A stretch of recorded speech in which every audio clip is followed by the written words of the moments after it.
one. Exhale, everyone. Good evening. I am Dr. Monica Bickerstaff Riley.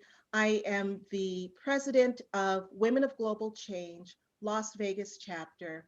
And I am ecstatic. I mean, I don't get this excited with respect to fireside chat guests, but I am ecstatic to have with us tonight the phenomenal recording artist, international songwriter, singer,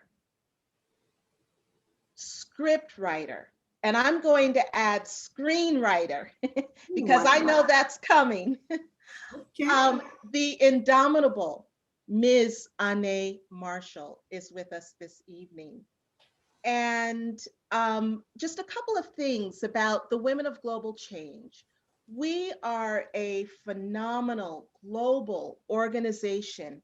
And when I say global, I mean right now we are up to 29 chapters across the world, including Uganda, Zambia, Zimbabwe, India, Spain, Atlanta, Chicago, New York, Los Angeles, and the DMV, to mention a few. And we are an organization of service. We believe that every human being, it is her or his birthright to clean water, education, shelter, food, and wealth. And in the words of our founder, Dame Shelley Hunt, we believe that those that serve succeed. So, oh, wait, Ane, we have more guests Oh, in the main room. wonderful. Awesome. Okay. So if you are interested in joining Women of Global Change, um, if you could let me make sure that if you're just joining us, please mute. Okay. Okay. If you're interested in joining Women of Global Change, please visit us at www.womenofglobalchange.com.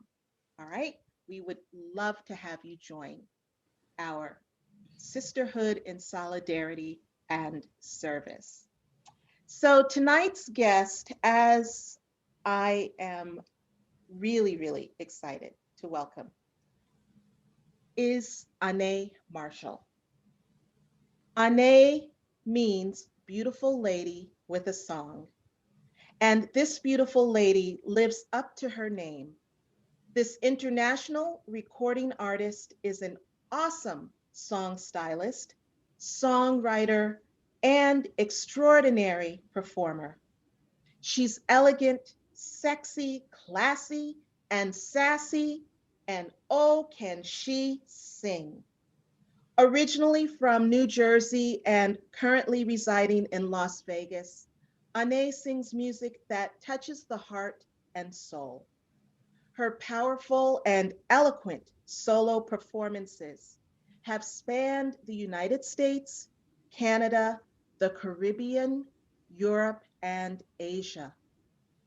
From April 1990 to April 2016, 26 years, Ane performed all over the world as one of Rock and Roll Hall of Fame legends, the Fabulous Shirelles, with original member Beverly Lee.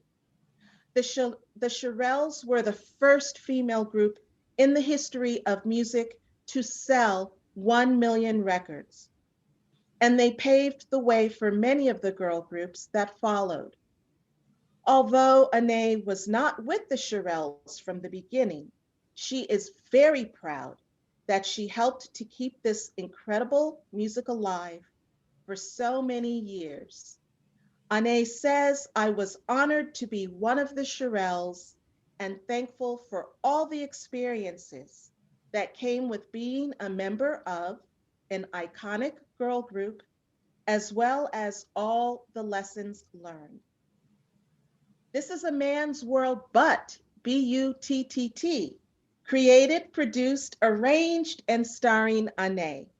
The songs, the costumes, the orchestra, the singers and dancers will have you literally jumping out of your seat as you take this exciting stroll down memory lane. You will absolutely love this show, which includes the music of Frank Sinatra, Sammy Davis Jr., Little Anthony and the Imperials, Chubby Checker, Smokey Robinson, Stevie Wonder, Leslie Gore, James Brown, Aretha Franklin, Peggy Lee, and of course, the Shirelles. The song list goes on and on with many of the icons she's personally shared the stage with. On her most recording recently, Ane has returned to her roots with her CD entitled Where I'm Coming From. On this project, Ane sings the songs that she loves from the 1960s to the 1990s, including songs by the Empress, Gladys Knight, the late and great Phyllis Hyman, and Linda Jones. Linda is also from the southward of Newark. Barbara Lewis, Little Anthony and the Imperials. Ane performed on shows with both, and there are many more songs on this project that are straight from the heart and very dear to this amazing vocalist. In 2017, Ane was inducted into the Las Vegas Entertainers Hall of Fame in the category of Celebrity. She is the proud recipient of the award for Best Performance by an R&B Artist, 2006, Best Neo Soul Performer, 2009, and Music Legend, 2016 from the Black Music Awards. She has appeared with the industry's finest, Aretha Franklin, Peabo Bryson, The Temptations, Smokey Robinson, Little Anthony and the Imperials, Kenny G, Tony Bennett, Dick Clark, Chuck Berry, Leslie Gore, Neil Sedaka, and the list goes on and on. She's appeared on national TV shows and has performed for mayors, governors, and presidents, in addition to various personal and private organizations and communities throughout the world. Ladies and gentlemen, I welcome our guest for our fireside chat this evening, the incredible Ms. Ane Marshall. Thank you. Thank you. Thank you. Thank you. Thank you. I know I wish I was having one, but I better not. I will. No, I'm not because I'm doing something. Water. Well, this is water. Okay. So let me be clear with everyone who's watching. I'm drinking water right now. Well, I would like to take this opportunity to just say thank you to the people who carved out time from their very busy schedules to join us this evening. I am truly, truly honored and grateful that you're here with us. Thank you. Well, you know what I have to say. You truly are the light that takes us higher in the world. And I am just really, really excited that you said yes to me. Yes, of course. Yes, thank you. Thank you. It's my pleasure. And, you know, we usually have a very, as I was putting the list of questions together for you tonight, Ane, they were kind of lining up or aligning like um, maybe a new CD.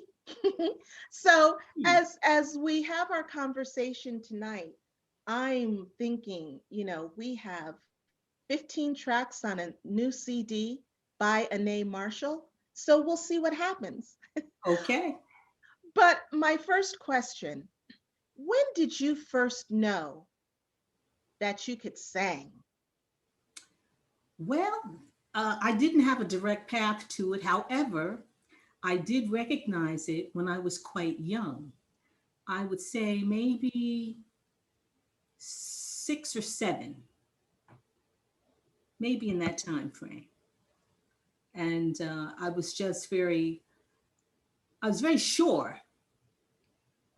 I was very sure because something inside of me let me know, I, yeah, there was my connection to the bigger than me, the universe, God, whatever you call that. I was aware of it, very much so. And so once you were aware of it at such a young age, Hmm. how did you let your parents know? When did others discover your gift of song? Well, it's kind of funny because I'm going to take the glasses off for this one. I did not tell my parents. I did not. What I did was okay, so I believe in signs. I always believe that God, the universe, creator gives us signs. So I had this and I still have it. It looks quite different now that I'm an adult, but I have a birthmark underneath the bottom of my right foot. And that birthmark to me as a kid, as a little girl growing up, it looked like an elf with Oh, musical notes coming out of it, right? So this is how I knew, right? I knew I was a singer because I could point to it on the bottom of my right foot. See, I know God made me a singer because you see this right here. You see this? You see this? Can you see this? And I sure could make you believe it was there. I could definitely make you believe it was there. So that was my first sign. My my second sign came in the form of being accepted into the choir or the chorus in the fifth grade. And his name was Mr. Crockett. Mr. Crockett. Yeah, I think so. Mr. Crockett. Yeah, sounds about right. Um, he came to all the classes and was teaching us music and all that. And when he got to me, he had me sing something. And I did. And he said, "Oh, you're going to be in the choir." I was like, oh, I was shaking. I was like, oh, yes, yes, yes. I'm going to be in the choir. I'm going to be in the choir. I'm going to be in the choir. And so that was my second. That was my second sign. The third sign came in the form of a girl group that I put together with two of my girlfriends, and they were having this talent show in Newark and in the projects. And we didn't live in the projects, but we were going to do this talent, doing this talent show. I'm sorry. We walked to the talent show. We had our little stretch pants on and with the thing underneath the bottom of the foot and the Peter Pan shoes and all this. And I was the lead singer. And I sang a Curtis Mayfield song, "You'll Want Me Back." And the audience went bonkers, right? They went crazy. So of course, all these so-called agents came over. "Oh, we're gonna make you like you girls superstars. We're gonna do this. We're gonna do that." And this is before the Diana Ross and all those guys, but not before the Shirelles. So that was like, and then it fizzled out, and then life happened, and blah blah blah. But those were my signs. so you had some amazing signs. And one of the things that I see that is common in your pathway, in your journey, is that music speaks to your heart. Yes, Music speaks to your soul. yes. And I know for me, I knew that my eyes were like wide open or opened wider, wide open when I first heard your CD, Where I'm Coming From, Hmm. especially because of the first song on that CD, which I'm going to hold that for a minute. Okay. And I'm going to ask you about another song that was my Nana's favorite. The answer is You. Ooh. So when I say, and and you know, when I say the answer is you to you, what do you think of? What comes to your heart? My first thought is Phyllis Hyman. So since I knew this question was coming, Dr. Monica, I somewhat just got a little bit of it that I want to sing. And I'm going to do it a cappella, but I am going to do it on the mic for sound effects. And I absolutely love, love, love, love, love, love Phyllis Hyman. And we'll talk about that as well. Where have you been all my life? I was nothing, I was nowhere till you came and made it right. No, I didn't stand a chance till I found this sweet romance. The answer, boy, is you. And that is what I love. Phyllis Hyman. I love her. I love her. I didn't know that was coming. I mean, look, by the time we complete Fireside Chat this evening, I might be in tears and looking crazy. But thank you for that. That literally was, and my Nana was progressive before she transitioned. She loved, she has well, I have now her original vinyl collection. Okay. But she loved Phyllis Hyman. And what about Phyllis Hyman touched your heart? Okay, Phyllis Hyman. So once I decided that I was actually going to do this thing, right? Of course, I didn't share it with the world right away. I was in, and thank you, my precious daughter, for putting up with me because I would come home from work. I was a single mom, and she had to endure all my Phyllis Hyman songs, okay? So Phyllis Hyman, unbeknownst to her, was my first vocal coach in my living room. It was Phyllis Hyman that I could feel, I could feel her. And fortunately for me, I had the opportunity to, to physically meet her in person. I was doing a show with the Shirelles down in Maryland, and we were in the trailer because it was an outside performance. And we hear a knock on the door, and we open the door, and it's Phyllis Hyman.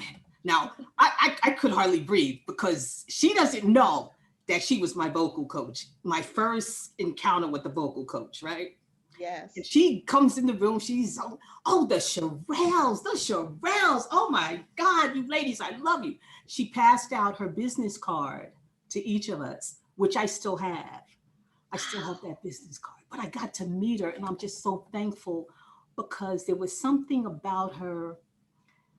I don't know. There was just something in her voice that I just connected with. It resonated with me. But yeah, I met Phyllis Hyman. I'm really happy about that. And Jean Carn, I did too. So Jean Carn was the second one. Okay. That was giving me those voice lessons in the living room. Thank you, my daughter, Amina, for putting up with all your mother's shenanigans, trying to learn how to sing, trying to figure it out. But look, what amazing dynamic shenanigans. And I know that okay, my shenanigans, for those of you in the audience who know me well, and there are a few of you out there, you know that I'm up between the hours of 3 a.m. and 5 a.m. That's my most creative time doing what I do in my lab. And so when I was listening to where I'm coming from, I mean, I was literally, because what I don't do, Ane, is I don't go through and read the tracks, right? I like to be surprised. Mm-hmm. So I like to kind of like, because as soon as I heard your voice, I was like, oh, and I won't use the expletive because we are being recorded. But I said to myself, you know what? I need to put all of this aside and just be still. Just be still and Mm-hmm. allow the magic of your voice to just waft over me. And I know for me, that hour was so very healing for me. And I have to ask you, because if you don't know this, your voice is a healing instrument. And I have to ask you, how do you nurture your heart? How do you keep your heart open so that all of that magic flows forth? Well, I really deliberately and intentionally stay away from negativity and things that, because I'm an empath, and things that weigh heavily on my spirit. And sometimes it comes off as cold or something, but it's not. It's just that I'm guarding because I can feel so deeply what others feel. And I, I don't watch any. So what I can tell you what I don't do more than I can tell you what I do. I don't ingest any negativity or blood and guts or any of that. I constantly feed myself with uplifting material, uplifting people, because being an artist is no easy feat. Right? And inside of us, we have our dark places that we go, but I come out quickly. I don't stay there long. I go if I have to get into a song like, "You're no good, heartbreaker. You're a liar and you're a cheat. And I don't know why. How'd you do these things to me?" You know, I go into character, but I'm not staying in there long. I'm coming out. I'm going to head for the light. So I try to head to the light as much as I can. That's I really think that's the gist of it. I really do. Yeah.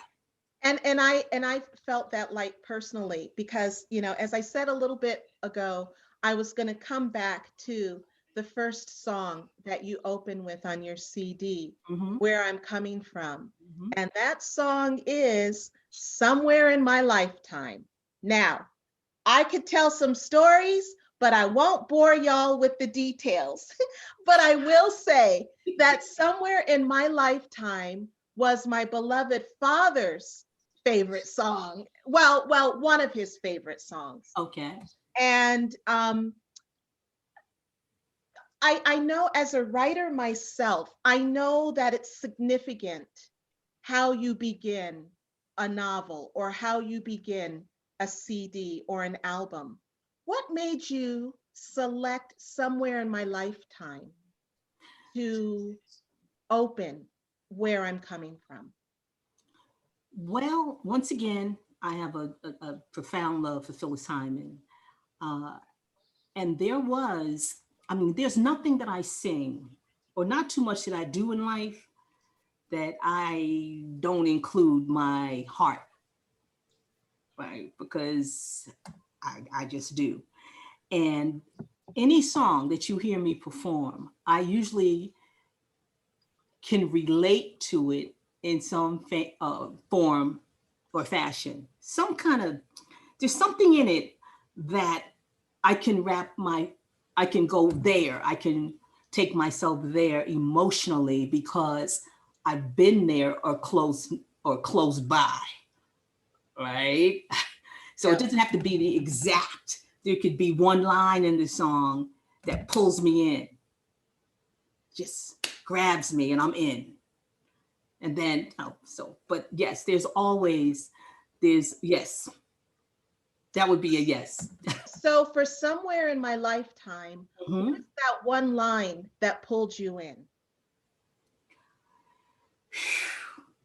The first line, I know, right?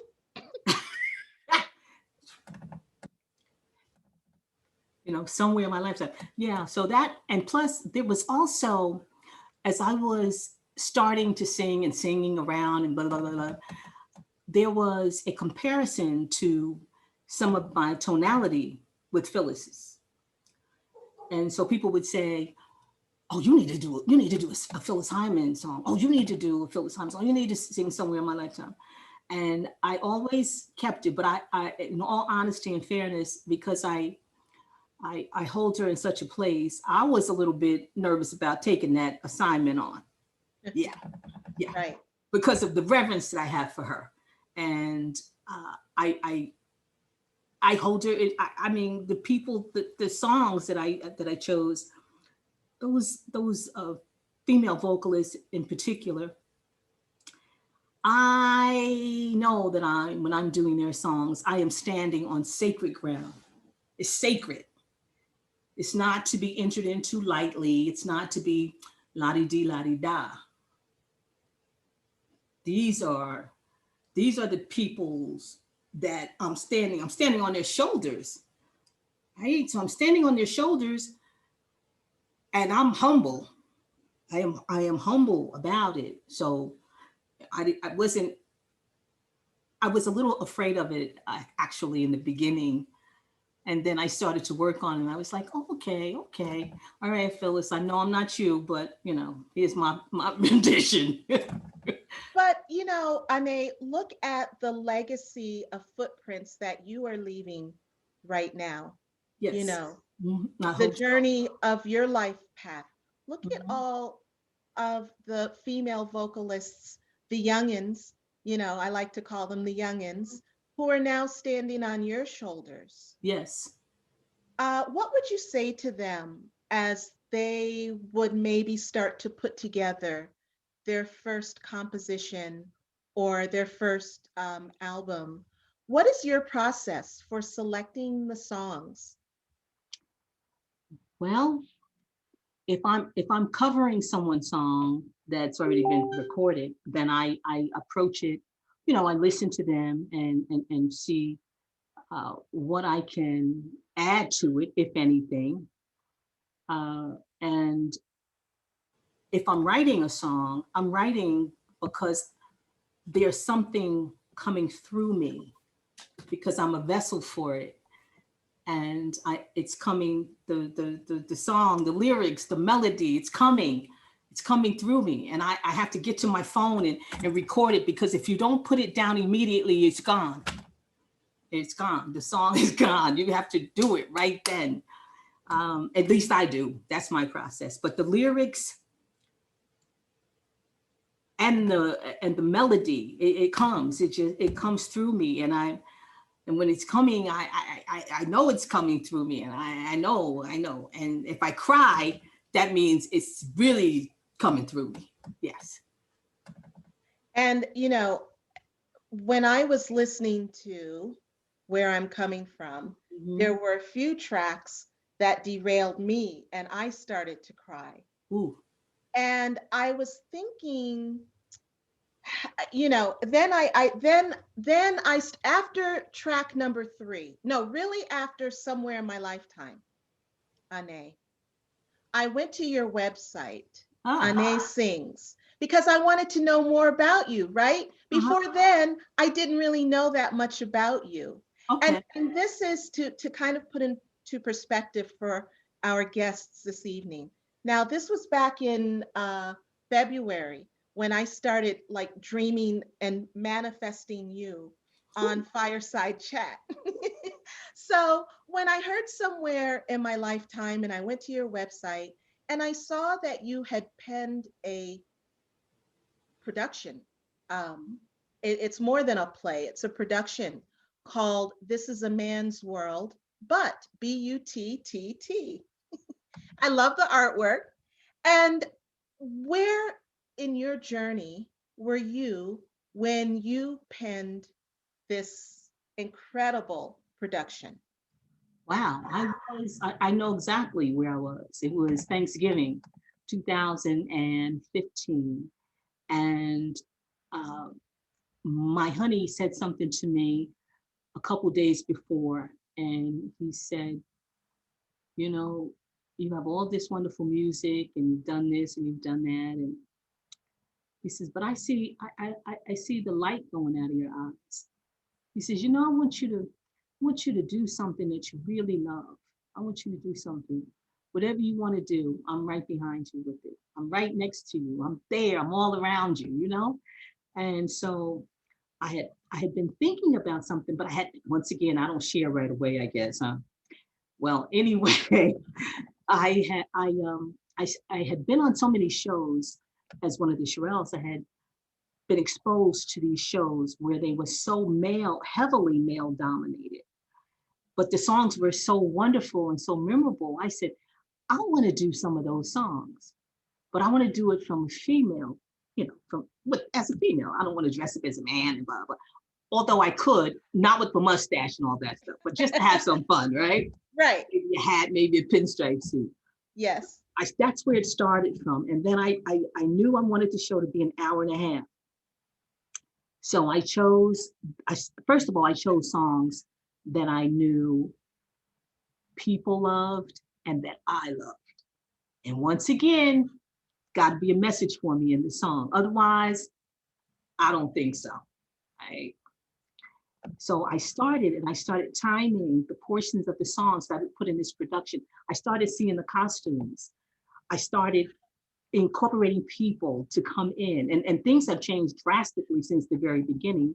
But tonight here with us, I have my amazing female percussionist who's a big part. She has a special part on This Is a Man's World, But, and that's LA. You'll see the red and white, black behind, the drums. Yes. And fabulous female percussionist. We also have on this call this evening one of the people who helps me behind. I want to say she helps me with my wardrobe, but she does so much more.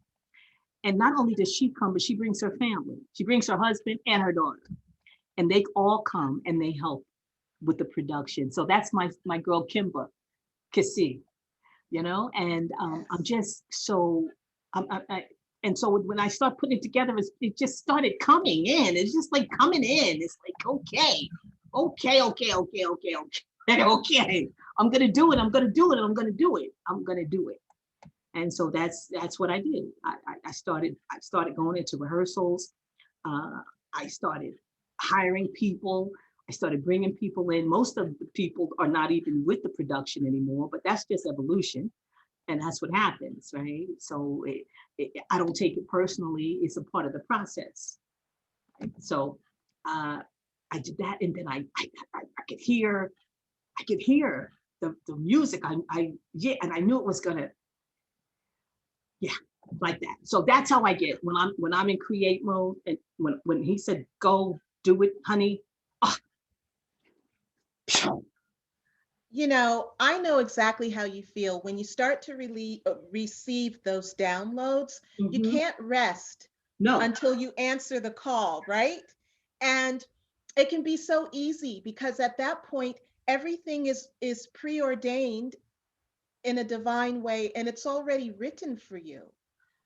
You just have to follow. I get the memo. Right. Okay. Yeah. Sometimes we get the memo late. Sometimes the memo falls over into our spam. Yes. But listen, the downloads keep coming, that thump on the top of our heads until we answer, right? Yes. So I have an amazing question for you.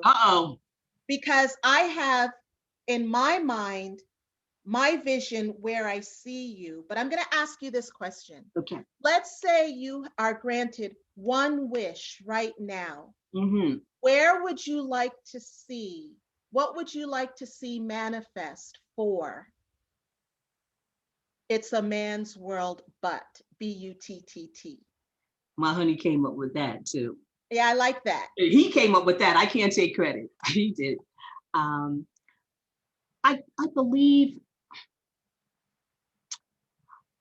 what I would love to see is the production up and running 3 or 4 nights every week. That's what I would love to see. And the music in this production will bring people in droves, because it's this is another thing, especially now more than ever. We are all wanting to feel better, right? We all want to. We get there different ways at different times and all that. And so this music, it takes you there. And for this hour and a half, with the singing, with the tapping, with the drumming, with all of this costume, you can go somewhere and it's a happy place. And that's what most people really are wanting and longing for. Even the ones that don't know it. Once they get it, it's like, oh, Oh my God. Oh, that was so wonderful. When are you doing it again? When are you doing it again? Right? And that's how it is. So I want it to be alive in the world 3 to 4 nights a week, wherever. I'm not committed to any one location, although it could be. I'm open. I'm open. However it comes through. Okay, so I'm going to fill in the blanks for the locations Okay. because, as I mentioned before we started, or when we started our chat this evening, Mm-hmm. those of us who are in the Las Vegas area, I said, imagine that we are at the Smith Center, and now I'm going to be more specific at Reynolds Hall. And we are now, I like the boxes on the side. So I know me and my squad, we're now sitting in the boxes on the left side of the theater watching It's a Man's World.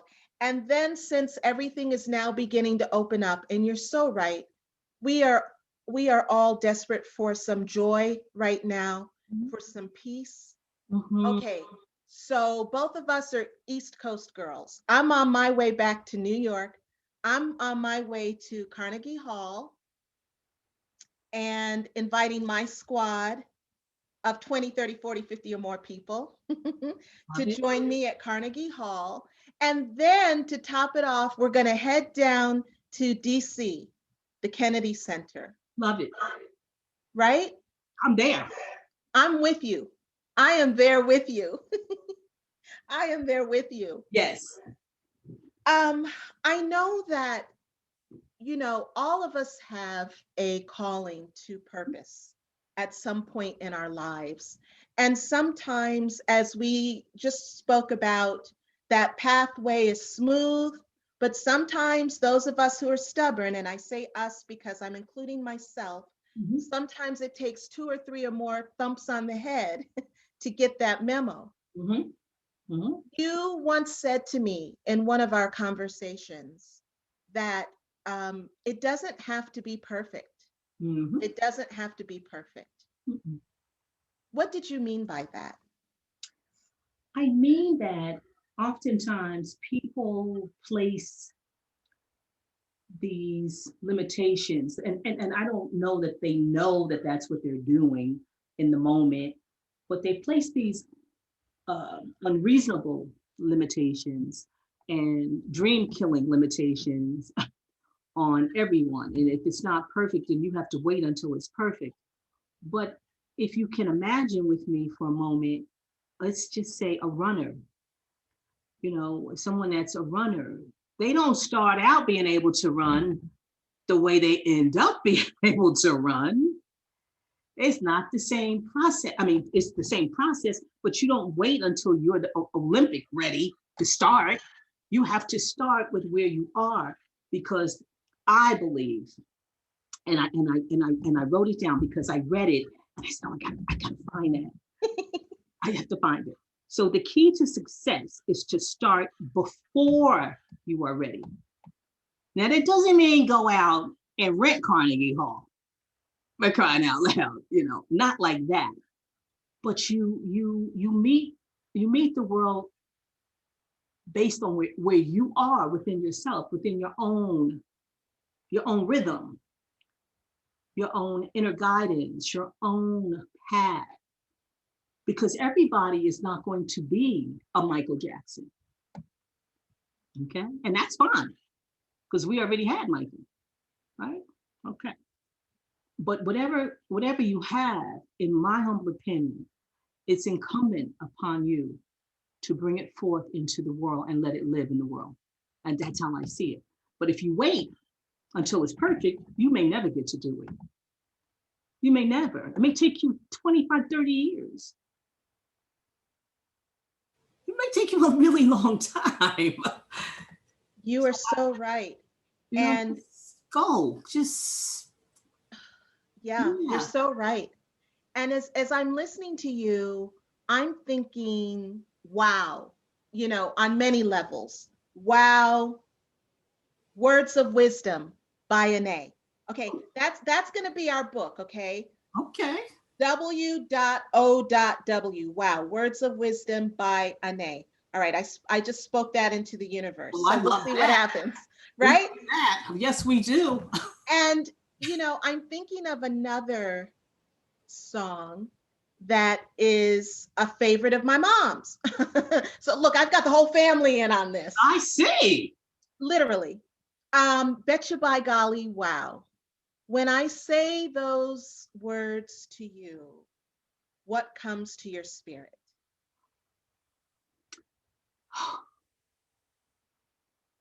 It would be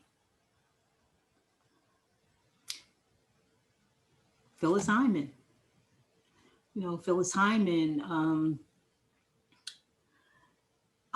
gone too soon, left such great music in the world, a very troubled soul. But even with all of that, so even in the midst of her own personal struggles, look at what she left us, right? Right. And she was in the thick of it. She was going through the fire. Yes.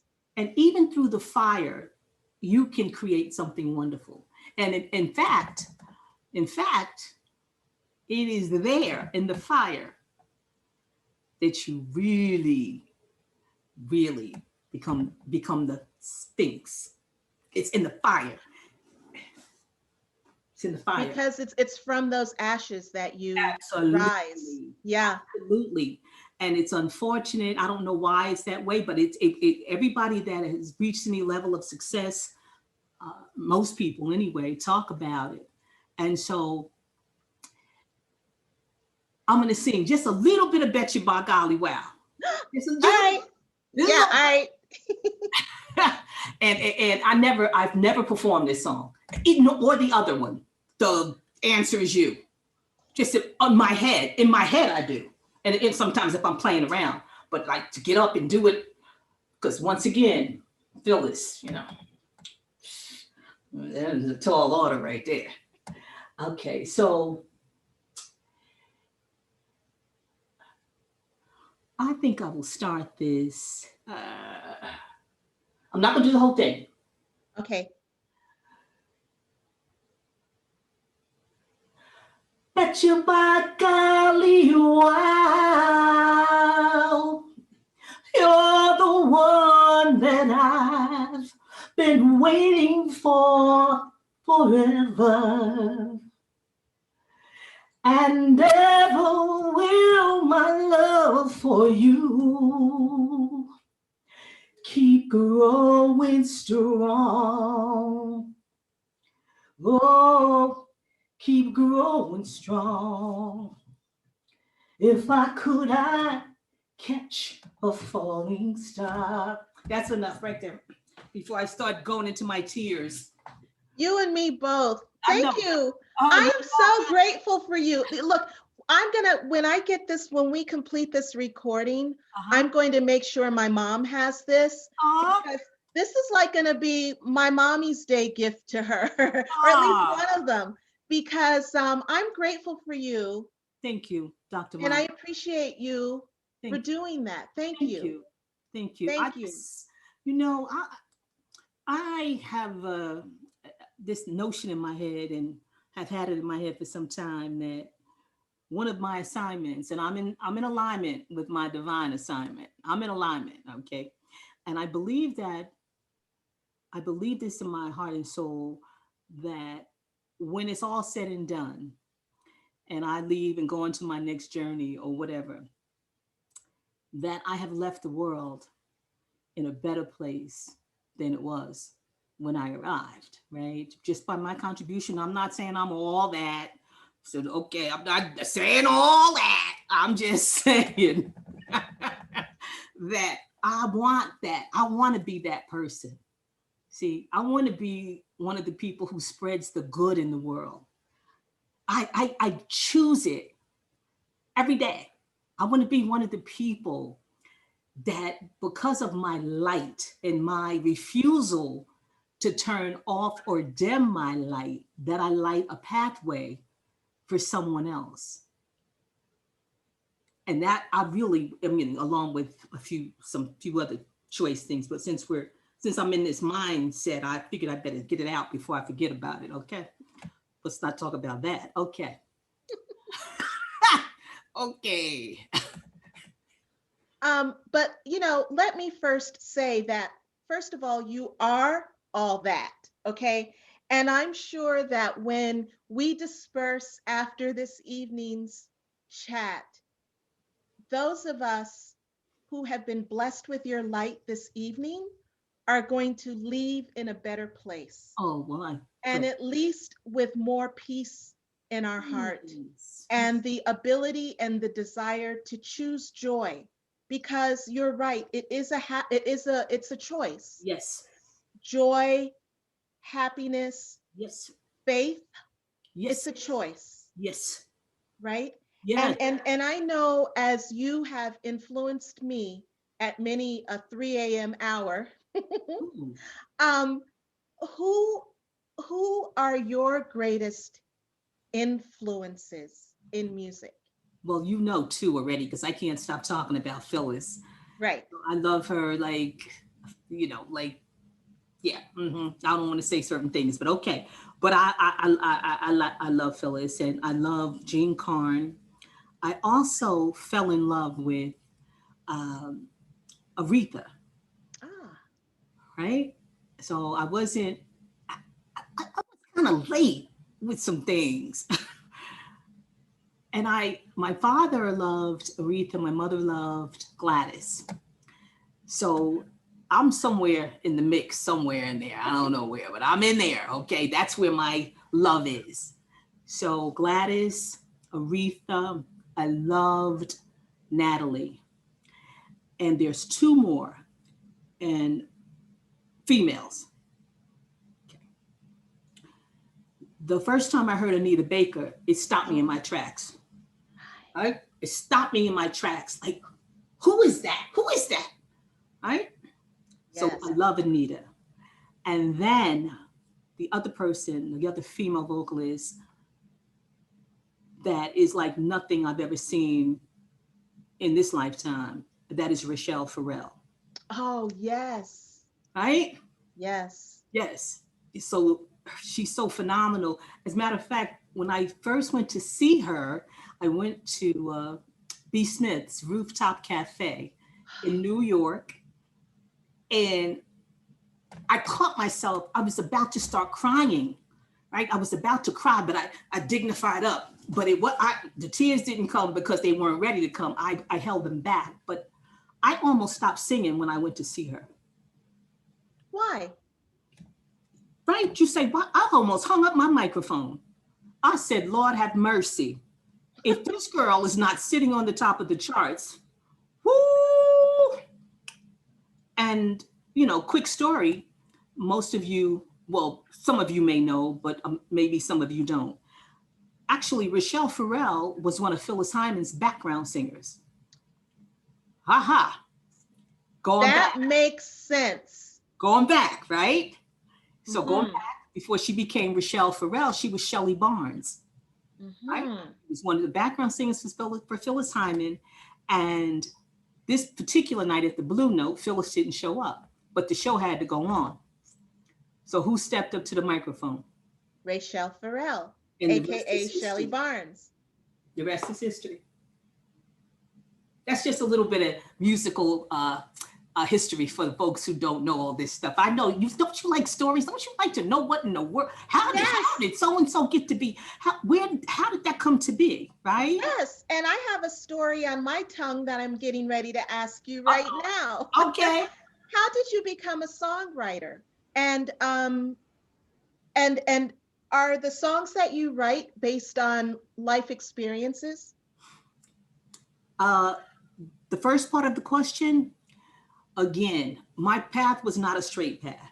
It took many twists and turns, but I was at a rehearsal and I just started to perform, and this came up in my Facebook memories today. This exact thing I'm getting ready to tell you right now came up today. See? I know there's something moving around, and it's good too. Yes, it is. So I was at rehearsal. with the other two guys I was singing with, and we were rehearsing with the incomparable Donnie Harper. Donnie Harper well, I don't know if he still does, but he was the musical director for the New Jersey Mass Choir. Okay, so he was Sissy Houston's everything, right? Oh. Okay, all of that. I mean, musical director for the New Hope and all this stuff. We're at rehearsal, and the first thing, he thought I knew how to sing. Unbeknownst to him, I didn't really know how. I was trying to fake it. He says to me, "Stop being cute and open up your mouth and sing." I said, well, I couldn't say, because I'm in the environment, I'm saying I can. So he's expecting me to do it, right? Okay. So I said, nobody will ever tell me that again, ever, ever. So I don't care. If you see me making ugly faces, I don't care, because, okay, that's my driver. Secondly, he said to me before we left rehearsal that evening, he said, "You write songs?" I said, "No." He said, "Yes, you do." I said, "No, I don't. I don't." He said, "Yes, you do. Now go home and write a song." Guess what I did? I went home and wrote a song. You went home and wrote a song. Speak life into people. You know? Yes, indeed. Speak life into people. Because he didn't know he was even, he never remembered it at all. At all. He's like, I'm like, because I reminded him.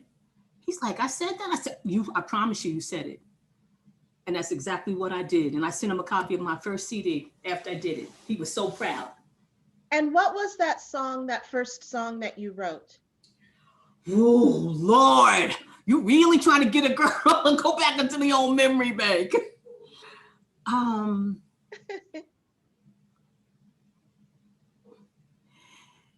In another time and place, in another time and space, in another time and place, you were mine. That was the first song I wrote. Wow. What inspires you I to have keep no idea going? to come up with that. Right? Okay, but it's so appropriate for right now, in this time and in this space. And what inspires you to keep going musically? Because I can't turn it loose. I can't leave it alone. And it won't leave me alone. My soul cannot rest, because there's somebody that needs exactly what little old me has. And I know it. I know that. Well, I know that too. As I'm pouring my water, everyone, this is water. This is tea in my cup from This Is a Man's World, but. Oh, I like that. Oh, I want one of those. I like that. And that's an inside joke between Anae and myself, why we announce what we're sipping on. Yes. Do you still write songs? I do. And Dr. Monica, you tapped into some stuff, because it was just today, like at about 1:00 this afternoon, I spoke the words. Now, when I got up this morning, I was thinking, I want to do another CD. I said, I want to record another project, and I want to write some more songs. I have some written, and I want to write some more, and I want to use more live instruments this time. Yes. I said that today. I haven't spoken these words until today. Yes, I see that. That's intuitively. That's why I get into that nitty and the gritty. I knew that intuitively. I guess you did. The only person I shared that with, I didn't even share it with my honey yet. I shared it with Janetta. Janetta was on this. We were on the phone today. And, we cut up, but I was sharing it with her today. And see, now this audience of all of your beloved friends and family, and my beloved friends and family, y'all now know the huge news you can use, and you heard it exclusively here first. You're not lying. You are not lying, because I have not spoken it until today. Yes, indeed. And so, yes. No, you go. Okay, because now I'm going to get into your business a little bit. Okay, come on. Do you have children and grandchildren? Well, I know you have a beautiful daughter, Amina, because she and I spoke a little earlier. Yes. And so Amina is my firstborn. She was there for the full development of this singer songwriter that I became. A crazy woman come in from work and just start singing, and never mind the pots and pans right now. Okay, I'm singing right now because my soul needs something. God bless her. She's my firstborn. Then I also have a son, Rodney Rakai. He's in LA, and he's in the entertainment business, which we knew he would be because he was hanging out with his mom at the shows and meeting all these people and signing autographs. Of course he was going to be in the entertainment business. So anyway, I also have two grandsons. I have my oldest grandson, Miles, who's 23, I believe. Don't quote me because, the numbers, I don't even want to keep up with my own. So, I'm not really trying to keep up with everybody else's. And then I have my he just turned 13. That's why this is still fresh. He just turned 13, Dylan. So I have two children. I have a son and a daughter, and I have two grandchildren. And I sing for the world, but I really live for my children. I love that. And I plagiarized. Because guess who I got it from? Who? Nancy Wilson. Oh, stop. Okay. Okay. See, Okay. Another word almost slipped my lips. Okay. Nancy Wilson is another one of my mother's favorite artists, was one of my mom's favorite artists. Who I saw today. Oh, Lord, yes. Who I saw today. Guess who I saw today. Okay. Okay. Okay. As I get my breath back, of all of your performances, which one or ones are your faves? As you read, when you were introducing me, I've performed, thank God, I've performed for some of the dignitaries all over the world. And the one performance, including Aretha Franklin, which I won't even talk about that night that I messed up the whole song. Oh, no, I was very bad. I messed up the whole thing. Oh, please. Oh, run for the hills. But anyway, and I own what I do, good or bad. I try to own it, okay? So I did this show, and one of the things that I was mindful of was that my parents were aging, and I was mindful that I wasn't going to always have them. I was very aware of that in my spirit. And now words, no, but I knew.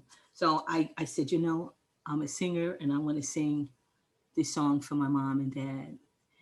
And I sang, You're the Best Thing That Ever Happened to Me. Right.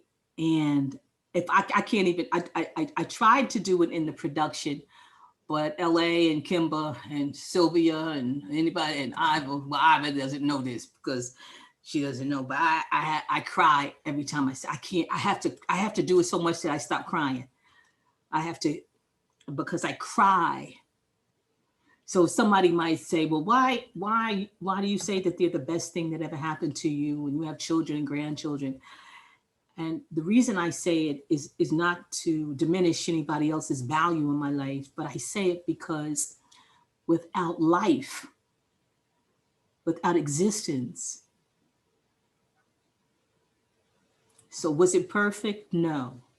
But would I be here? No. So I'm getting all teary-eyed right now talking about it. See, I can't even go there. Okay, I get it, girl. I'll be a mess. Okay, look, so Ashes I'm falling off everything. I'm gonna quickly take you somewhere else then. Take before me. we end up in a teary mess.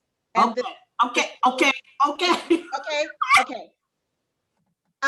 Guests in the audience, if you have any questions for Ane, please drop them in the chat. And before I go to the chat, I have one final question. Uh-oh. What is next for Ane? Whew. I would say that I've just shared one of the things that's next. But there, once again, my path has not been straight. It's, it's had these curves and twists and turns. And currently, right now, I am working with my percussionist, LA. And we are working on a show that we're going to do here in Las Vegas. I'm going to also do something. This is part of what we're working on. She doesn't even know this yet because we're supposed to have a Zoom call yesterday or whenever it was, but somebody didn't. The slippage came in for somebody. I'm not going to talk about folks. But anyway, I have secured a venue that we're going to do it and we're going to record it and have some live musicians and do some real singing and some real digging deep in the soul and feeling good and all that stuff. Yes. Very cool. That's what we're doing. Yep. Very cool.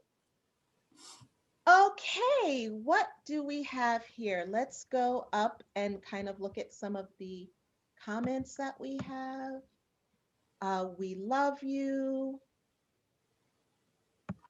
Oh. Bravo, awesome. Because we love you. Oh, you're getting a lot of love. I so much appreciate it because I'm certainly sending it out.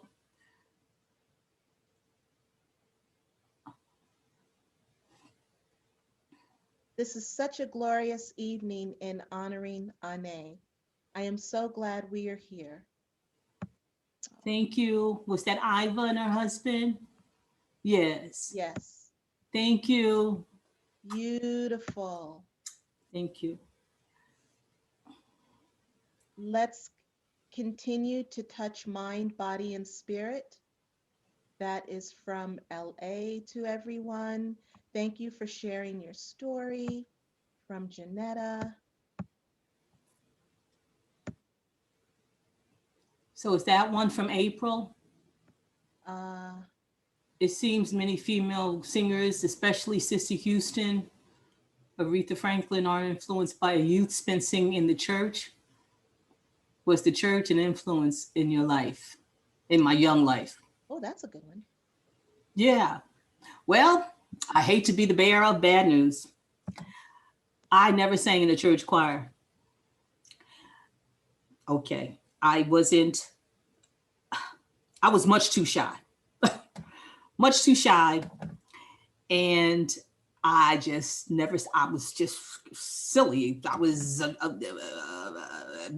never did. I didn't start that way. I just didn't. That's not my, once again, my path. But I got there. I still got there though. Well, absolutely. You got there following your own path and with the divine guidance in your heart. And that's how you were supposed to get where you got. And let me further say that I really love gospel singers.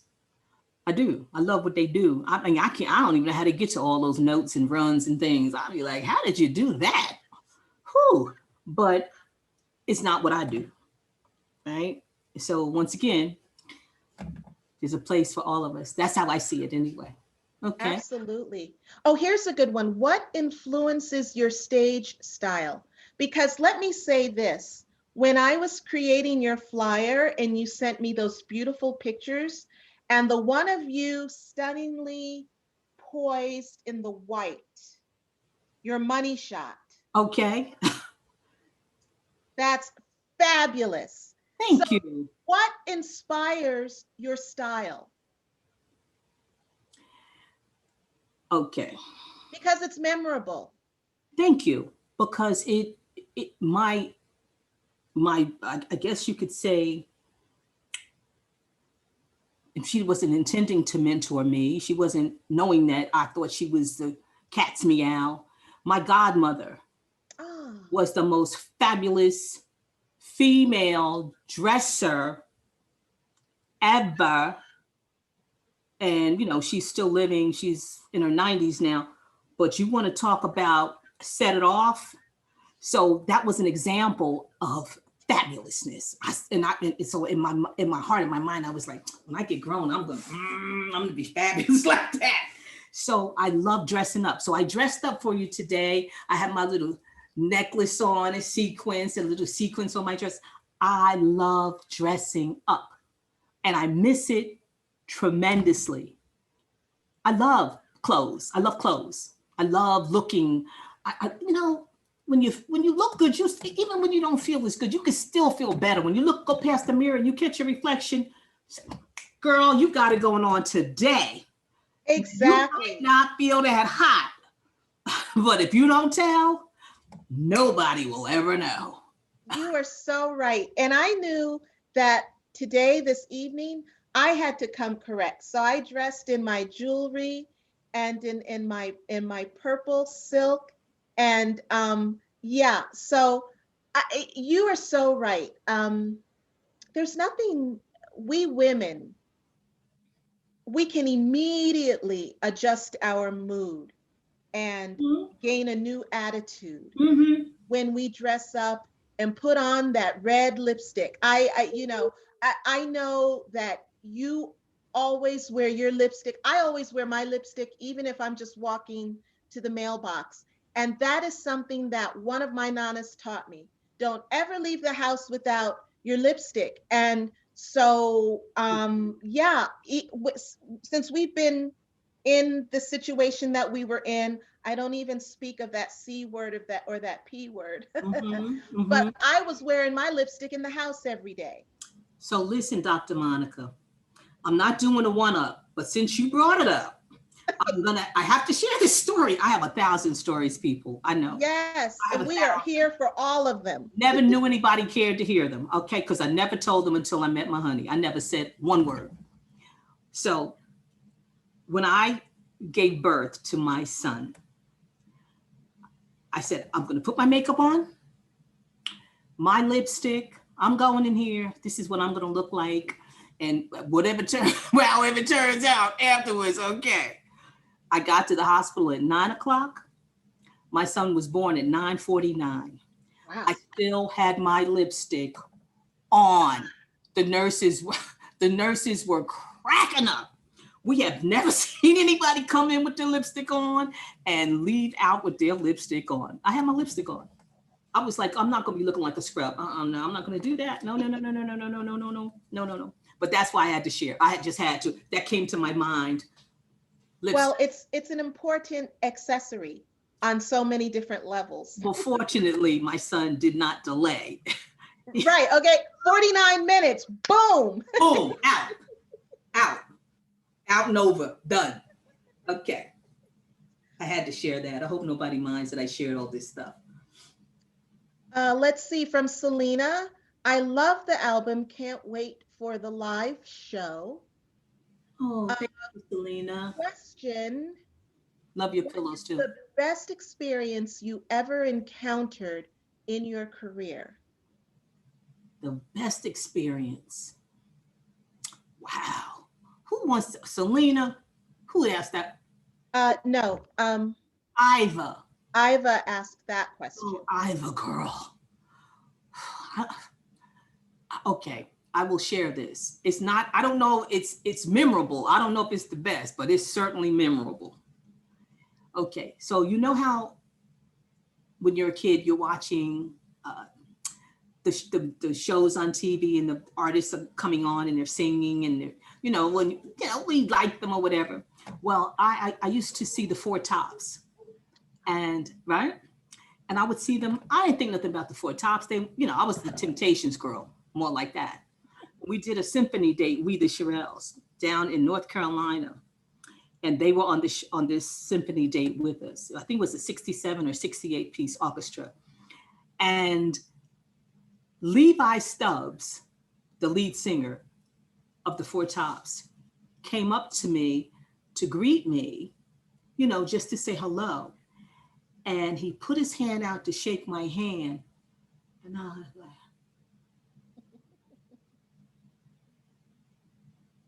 it was goo goo gaga. He was so fine in person. Girl, he was fine. I couldn't even, I was like, I composed myself. I was like, he does not look like this on TV. He was fine. That's, okay. But the most, I would say, is when I met Smokey Robinson. He's the reason that I believe, one of the reasons that I write songs in the way that I do. And when I met him for the first time behind stage, I had seen him. He was on another show that we were on, but I didn't get a chance to meet him, blah, blah, blah. And I said, hi, Smokey. And I started to cry. Wow. Just I didn't know I was going to do that. Right. They're going to think I'm a big crybaby. I better stop with all this. But I really, because he doesn't know how much he means to me, but I know how much he means to me. Right. And I started crying. I know he probably said, this is a crazy behind woman right here. But I was crying. The tears just started. And I was on a date. I was like, oh, God. But I couldn't hold it back because I didn't know it was coming. Right. There was no warning. I mean, sometimes we get caught up like that. I think of, as a reporter, the one speechless moment I ever had, and I talk all the time, and Right. literally, I always have something to say, or so I think. But when I met President Barack Obama, oh, that's a moment. The hand out to shake his hand, and I'm looking up at him, and my mouth, I could not think of anything to say at that moment. I mean, I had to seriously get it together, and I don't know how I did, but in that first few seconds, I could not. Right. Looking crazy. Goo goo gaga. And in these moments, we realize that when we have these moments, we only have a limited amount of time to make an impression, and we never get that time back, right? So when I shared the story, what am I going to say? I just stood there and stared. No, I had to kind of regroup and recoup quickly. Yeah. And okay, I see my BFF, my friend April, shares that when she gave birth, she to her son, she was wearing her lipstick too. Love it. Love it. And the nurses laughed at her as well. Exactly. Exactly. Look, these nurses are gonna get it, gonna know. What is something in your life you still want to accomplish? Oh, well, that Kimba asked that.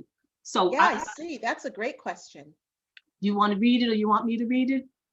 What is something in your life you still want to accomplish? And is there a hidden dream? Okay, well, here it comes. I am launching my interior decorating company. It's called Fabulous Interiors by an A. Everybody that knows me knows that I love decorating and make, but I only want fabulous though. Drop the mic. I only want fabulous. Now, if you're looking for plaids and all that, I'm not your girl. I'm not your girl for that. And I'm not. Okay. So I semi-stalk you, right? And I know that we belong to a group, Black women who decorate their homes. And when recently you shared the newer version of your dining room, amazing, amazing. Okay, and let me ask based on that. Okay. What is the significance to you of the black, the gold, and the pewter, the silver that you used in that design?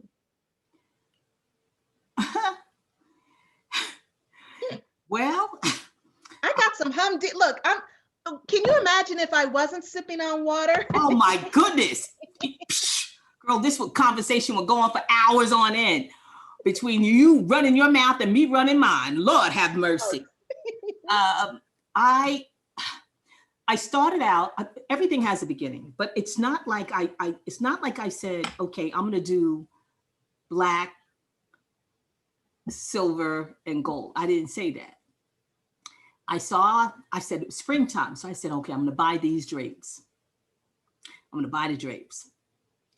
At the time I bought the drapes, my color scheme was purple and, you know, lavenders and all this stuff. So I bought the drapes. And then I noticed that, you know, when I was taking down the purple stuff, it didn't go so hot with the white walls. And so I said to my honey, who's a wonderful painter, and he makes my dreams come true. Thank goodness. That's why I love him like I do. He makes my dreams come true. So I said, you know, I would like a black wall. And he's creative as well. So he wanted to do the chair railing, and he also thought of the wainscoting on the bottom, which you usually see in much larger homes and all that stuff. So he did that. He did that wall, and it was black. And I said, I think you should just make the whole room black. And that's how it started. And then the next thing you know, I was into the living room, and I was in changing the pillows, and I was changing the drapes in there so that it flows with the same color scheme. But did I sit down and say, okay, yeah, I want to black, silver, and gold? No, I'm just inspired. And when I feel it, I just go with it. It's just my life. You know, some people, I guess they sit down and I don't know. I just do what I'm led to do. I'm Well, it's such a profound statement, you know, and I mean, literally, I was shook. I stayed on that page and kind of just stared at it, you know, for a good 2 or 3 minutes. And as we kind of wind down, first, tell us where we can find you. Tell us where we can find you, and tell us how we can get your CD, Where I'm Coming From. Okay. The easiest way to get my CD, Where I'm Coming From, is by going to my website, which is anesings.com, and that's spelled ANESINGS.com, and you can download it there. I'm on all the platforms for the music. It's all over. I just did that a couple of weeks ago because I'm technically challenged. I am. And I wear so many hats that, you know, anyway, you can get it anywhere. It's on Spotify. It's on, what are the other ones? Wherever the music is sold. iTunes, Spotify. All of that. And then are you on all of the social media platforms like Instagram and Facebook? And you know, is anybody out there that's on this call right now? Is anybody tech savvy and can help a sister out? Because the sister needs some help over here, okay? Because I'm struggling, and I do things in a most unorthodox way. I get it done sometimes, but it takes me much longer and it's probably just a click. Instagram, I'm terrible with. I have a Twitter account. I haven't used it in years. I don't even know how to use it. So I need some help. But Crystal's asking, where can she get the mug? You can also order that on my website at anesings.com. And yes. Okay. And one final wow from you before we end this evening. My personal wow. Your personal wow. Words of wisdom. It's always, my personal wow is always the same. It always is the same, Dr. Monica. It is love. That's my personal superpower. Yes. Love, and so many people right now, it's a very challenging time. Um, and people are trying to run around and live as if they don't have a heart, or they've taken their hearts and desensitized them to a point where they're no longer in touch with their heart anymore. And I don't know about anybody else, but I've not ever seen anybody live without a heart. So it's very important to bring your heart back into your life. And, you know, yeah, we might get hurt a little bit sometimes and all that, but I'm here to say, in my case, he saved the best for last. So he made me greater later. That's just the way. And another thing, I just, just I believe this as sure as I'm sitting in this chair. I believe it with all my might that God always, not sometimes, always gives me double for my troubles. Not sometimes, Amen. always, right? If I'm going Yes. through a rough time and it looks real dark, even in the midst of the darkness, I know something wonderful is coming my way. Now, I don't know when. I can't lay claim to that, but I know for sure it's on its way. Yes, indeed. And I hold that. So, yes, love and double for your troubles. And on that note, I want to thank you from the bottom and tippy top of my heart for joining us this evening. And I'm sending you huge, profound love. Thank you. And to our guests this evening, thank you for joining us. If you are interested in Women of Global Change, please visit us at www.womenofglobalchange.com. And for those of you in the Las Vegas area, we embrace you. Come stop by and see us on Facebook. Look, you don't even have to be from the Las Vegas area. Wherever you're from, come drop in and visit us in our Facebook group, which is WGC Las Vegas chapter. We would love to have you.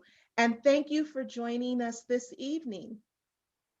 You have been more than a measure of an allegro, Ms. Ine, Oh, and I am deeply grateful for you. thank you. And thank you to Crystal, who actually introduced us. Crystal White, thank you. Yes, indeed. And thank you to all the people who took time out of their evening to share with us. Yes, indeed. Thank you. Thank you. Thank Love you you so all. much, everyone. Love you.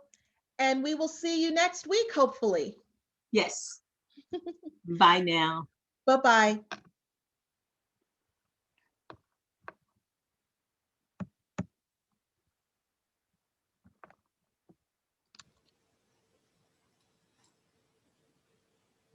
That was amazing. Oh, I'm going to stop the recording.